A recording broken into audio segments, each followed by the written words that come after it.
So let's get to what is effectively economic warfare. We're learning more details this morning of just how devastated the Russian economy is in the short term.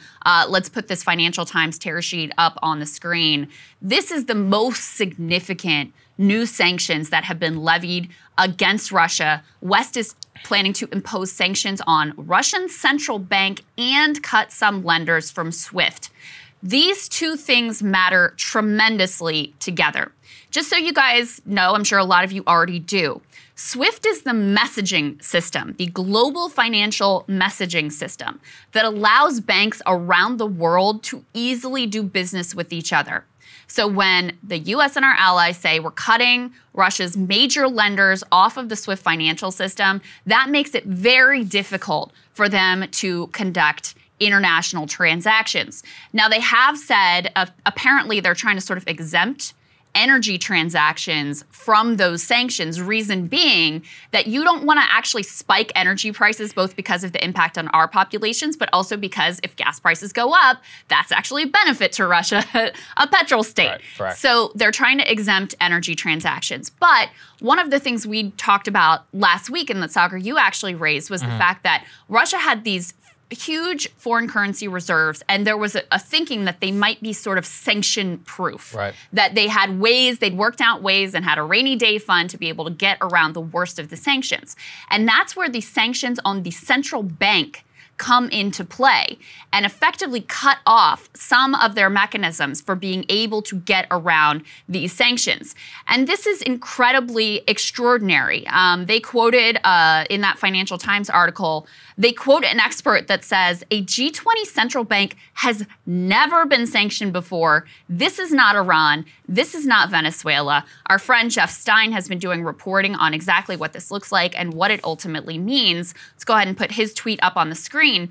Russia has hundreds of billions in foreign-held reserves that it can normally sell, driving demand for rubles up when the Russian currency has plummeted in value. Freezing the reserves means Russia's bank cannot sell assets to stabilize the currency. And let's put this next piece up on the screen. We're seeing the impact of that in real time. Just look at, this is the rubles per US dollar exchange. We just pulled this morning. And yeah, as of this morning, massive deterioration of the ruble. The ruble is just collapsing. We've got new reporting about the Russian central bank has lifted their interest rate to 20%. I mean, that's equivalent to the Fed here. Imagine if they lifted the interest. We talk about quarter of a point and the market freaks down here. They just lifted their rate to 20%. They have they closed the Moscow Stock Exchange because the whole thing was completely collapsing. They banned foreigners from buying and trading stocks. Absolutely extraordinary measures. We also have, massive reports of effectively bank runs as Russians saw these sanctions coming and have been lining up to try to get any cash they can out of banks, out of ATMs. Let's take a look at the video that we have of what that looks like. They're just filing down the wall, down the stores, lining up at ATMs all over the place because the economic fallout is so incredibly great. And Saagar, this is another area where, I know that it can feel sort of like, all right, well, let's just throw everything we have against, let's make life as difficult as possible for Russia. And with regards to the oligarchs, I am 100% on board. But there's two things to remember. Number one, the Russian population didn't do anything wrong. And in fact, significant amounts of them, we're going to show you that later, are opposed to these actions and are, shocked and outraged at what their own leadership has done.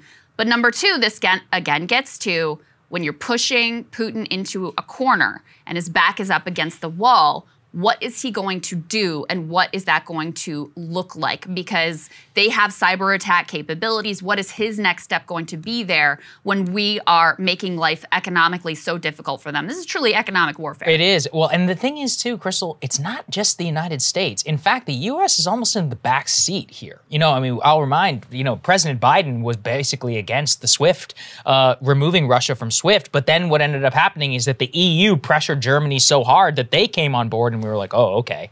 I mean, let's go ahead and put this EU tweet up there on the screen just to give you guys an idea about what's happening. We're shutting down the EU airspace for Russian-owned, Russian-registered, or Russian-controlled aircraft. They won't be able to land, take off, or overfly the territory of the European Union. They are banning all Kremlin state-owned media in Europe. I mean, these are things which we have not seen in a long time. Russia is effectively cut off from the world. They are not allowed to fly in Canadian airspace. They're not allowed to fly in European airspace. So I guess, you know, the Moscow-Beijing thing is the only flight left in town for a lot of those folks. I feel pretty bad for them. But that is what I think we should and continue. We cannot drop about how significant this is. The other one that really caught my eye was this one. Let's put it up there from Anne-Marie Horden, which is that British Petroleum is exiting its 20% stake in the Kremlin-owned Rosneft. Now, the CEO is resigning from the board, and that's the state Kremlin-controlled oil producer. It was the #1 major oil producer of the West to have a presence in Russia. So exiting your 20% stake and basically saying we're clearing our hands of this. At the same time, I want to go back to what you talked about with the central bank. There are major margin calls all across Europe because Russia's bond values have been cut to the value of 0. And so massive financial institutions all across Russia had Russian bonds as part of their portfolio. And now they are all having to pony up a lot of cash because a lot of their collateral was based in bonds, which now have 0 value. We haven't seen stuff like this since the outbreak of the First World War, the outbreak of the Second World War in Europe. I mean, the amount of backstopping that this had in European economies can't be overstated. So I do think people should prepare, and we're going to talk about this with Derek, but it's not just high gas prices. There is, as we found out in 2008, there are cascading effects to the global financial system. You have no idea what this is going to impact. So there's not just a bank run for the ordinary Russians who, we have a video of that actually. Let's put this up there from Moscow. You can see a line there of people waiting to pull cash out of the ATM. I saw journalists, Krystal, talking yesterday about how their hotels were forcing them to settle their bill before Swift came in because they're like, we won't be able to charge your card. We don't know if the cards are going to work. I mean, they are done. In terms of their economy, they better pray that they produce what they need because financially, they're dead. We are about to see massive financial ruin upon the average Russian person and on the oligarchs as well. And we're about to get to that too, because if there is any sort of backlash coming, it is going to be amongst the moneyed elite class in Russia, who Putin has long both controlled but had to see. They're allies. They're a powerful entity in and of themselves within the Russian state. Yeah, so just to recap, this is what Jeff Stein tweeted this morning with regards to the economic collapse. Value of ruble collapses about 30%. Russia suspends stock market, runs on Russia's RTMs, widely reported. Allies block Putin from much of their $600 billion plus reserves, which are not all held in dollars. It's a mix of currencies. And allies also hit sovereign wealth fund and Russia's foreign ministry. So massive economic consequences. And the other piece, Saagar, here with the EU is it's not just the financial sanctions. We also mentioned before, they're sending fighter jets. This is the first time ever that the EU has funded lethal aid in any circumstance. That's right. And going all the way in with fighter jets is quite extraordinary. Germany has had a sea change in how they're thinking about both their military spending and also their energy posture. Chancellor Scholz announced a one-time increase of 100 billion euros for defense spending and a pledge to spend more than 2% of Germany's economic output annually on defense. He also proposed enshrining that threshold in the country's constitution so that this isn't just a one-off thing. And for those of you who know German history, of course, they've always focused on diplomacy, been very reluctant to increase military spending. They've been the biggest doves on the continent. That's basically what my whole monologue. That's exactly right. Yeah. So you're going to get more into that, but that is an extraordinary shift in posture here as the EU really, faces down and tries to grapple with what to do. In a lot of ways, I mean, they have been leading the charge. Again, I really want to caution that all of these moves are escalatory tactics, and we should expect that Russia will respond. Yes. We should also keep in mind from history that when our sanctions have punished populations, that actually gives authoritarian leaders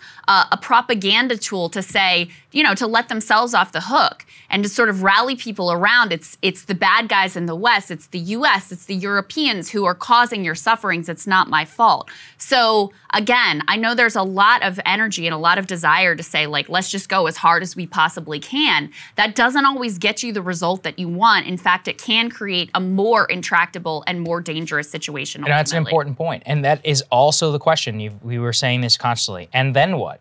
What is the next room? Russia is a proud country. They have a massive nuclear arsenal, which we're going to talk to soon. They have major cyber capabilities. They also backstop a huge part of the Western financial system. I'm not saying they shouldn't be punished. I absolutely think they should, but we need to be very careful and considered in what's happening. Otherwise, we're going to see a general war in Europe. And I don't want to panic people, but what we are seeing is one of the biggest sea changes in European history since the end of the Cold War. I don't think there's another way to describe it. And to see the European Union, Sweden, Finland, all arming up, sending missiles, the European Union sending in fighter jets, the United States sending Stinger missiles, the same missiles we sent to Afghan rebels, Mujahideen in Afghanistan during the Soviet invasion in order to shoot down aircraft, which we have actually seen successfully used. Some Ukrainian air defense has been working quite well. All of this can and will have consequences. We are at the beginning of a crisis, and may not feel that way because we're living through it. But when you read through, the July crisis of World War I was an entire month before the first gun even started firing. And then even then, really what ended up happening in the First World War, it took like 6-7 months before we were like, oh, this is how it's going to look like for the rest of the time. This is going to take time. And that is why when the invasion happened, something you and I emphasized was this changes the picture for decades. This is a global event that people will go back and, as we're living through history, so it feels real to us, but, we are in the very, very, very, very, very infancy of what will be a very long-running crisis, I think, for years to come, which is realigning the entire order. I keep reminding of this actually Russian phrase from Vladimir Lenin. There are decades where nothing happens, and there are weeks where decades happen. That's right. So true. Right. And the last thing that I'll say about the sanctions and why we have to be very cool-headed and measured in our response is there are some historians who effectively say that Japan before World War II, part of the reason why they hit us at Pearl Harbor is because they were financially struggling and backed into we cut them off from oil, which they needed in order to finance their campaigns against the Dutch East Indies and all of that. And that's part of the reason that they struck against us. And so this was a desperate move to lash out, and their military planners knew at the time that it could be a disaster, but they sort of didn't know what else to do, and they're backed into a corner. It's not to justify it, so at all. They wouldn't have needed the oil if they didn't have to do a genocidal campaign. Indeed, yes, but that's those are the sort of considerations you have to have. Is you're dealing with someone who militarily things have not gone as well as he thought they would.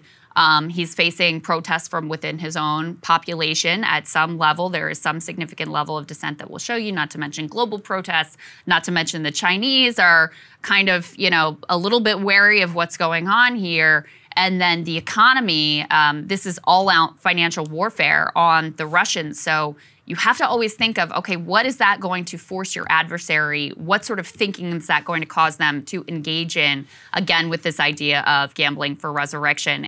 Hey guys, thanks so much for watching. That's right. Just as a reminder, you can become a premium subscriber today. Watch the full show completely uncut, our reactions to each other's monologues. You get to listen to it. You get to ask us questions, all that good stuff. Link is right there in the description or at breakingpoints.com. Best of all, great way to say screw you to the mainstream media.